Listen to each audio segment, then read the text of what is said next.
Scape assignment for computer art. And what we're going to do in this second part video is we're going to add a couple small details to the scene, one including kind of adding a blurry sort of galaxy Milky Way to the front, and also duplicating this planet to make a second one and kind of change up the color scheme of it. So to get started, what we're going to do is go ahead and grab our paintbrush tool and select a brush that is a pretty decent size and has some blur to it. So 2 to 300 is probably going to be a little bit too big. 100 starts to get closer to the right size. Maybe 65 pixels is pretty close. Yeah, 65, 45, that's pretty good. So about 50 we'll say. And what we want to do is take a color that's going to stand out against this background. And also, really, first and foremost, what we should do is add a new layer. So we should right now have 1, 2, 3, 4, 5, 6, 7, about total of 7 layers in your project, including the clouds, the lens flares, and planets. So we'll add a new one on top of that.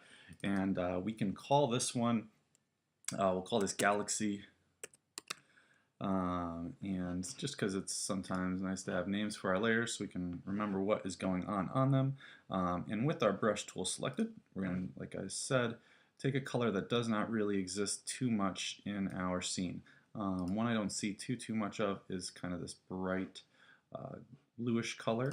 And so I'm going to take that and I'm really just going to go right across the scene here and make a couple lines that go around and across, and you can make this these lines go in any direction. They do not need to go in the same direction that mine are. Alright, and so what we're going to do to these lines is we're going to apply a blur to them. And just like we did for rendering our clouds and lens flares, we're going to go into the filter menu and we're going to go to blur, and then we are going to go over to a motion blur. And what a motion blur will do is it's going to kind of take what we just painted and blur it. And so right here you see we have a bar that you can kind of determine the angle you want to blur. And I think having it about kind of a slanted angle is a good way to go. So it takes these brush strokes and really kind of like pulls them out and blurs them that direction. And you can keep adjusting, and I like how that looks, but maybe I'll try and flip this the opposite way. And I think that that's more along the lines of what I was going for. So these couple of lines and then kind of like a blurred line going here. And I'm just going to click around for another second or two to see, I actually kind of like this sort of blur going across the front. So I'm going to keep that.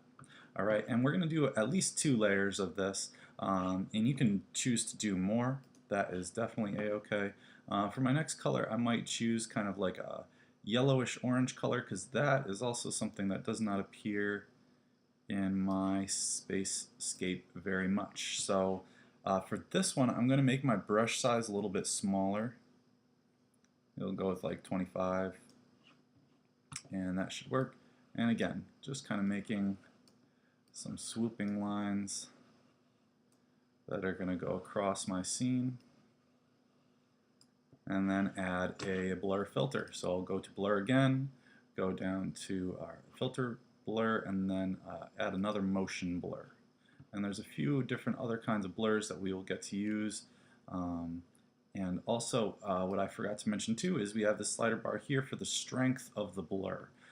So actually we might want to go back and adjust that first one so I can turn down the strength so that it's not blurring my lines very much, or we can add it up and really make those lines get distorted from what they were originally.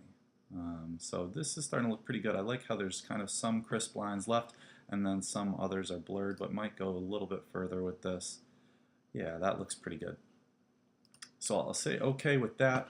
And again, the last thing I want to do is duplicate my planet, because we don't want to have just one lonely planet here. We'll take our layers here and duplicate them. So what we want to do is select either the top or bottommost layer, and we'll hold down the Shift key, and then we'll press both of these layers, and then let go of the Shift key. And once you've had all these layers selected, we will go to the top menu and we will go to Layer and Duplicate Layers, and we will say OK to that message. And now what that should do is if I take my move tool and I pull this away, I should have a second planet. Now to really easily kind of change the color scheme of this planet now, I can go ahead and select my base gradient layer, and I can go to Enhance, Adjust Color, adjust the hue saturation, which we've done before, and I can change the hue of the colors of this planet. So maybe having it more of kind of like a reddish brown or maybe a bluish color so that it's different from my other planet. It's a little hard to tell right now what is going on with the color because it's behind my blurs that I just added, but I think it looks like it is a bluish color there. So I will trust that, and I'm going to go ahead with this layer as well and go ahead and go to Enhance and adjust color and adjust the hue saturation and play with this layer's color as well. There we go. Now we're starting to see some different shades. And again, there we go. That is looking pretty cool.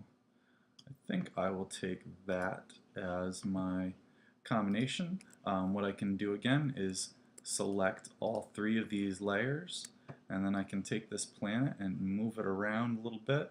I'm liking it being right around this corner though, and maybe just making it a little bit smaller so there's some variety to my scene. And there we have just another planet in the mix. Maybe just a smidge smaller. I don't know how big those planets would really be being so close together. But alright, so there we have it. We have a space scene. We added some details to this project, and I hope you have fun and lots of success in creating your own.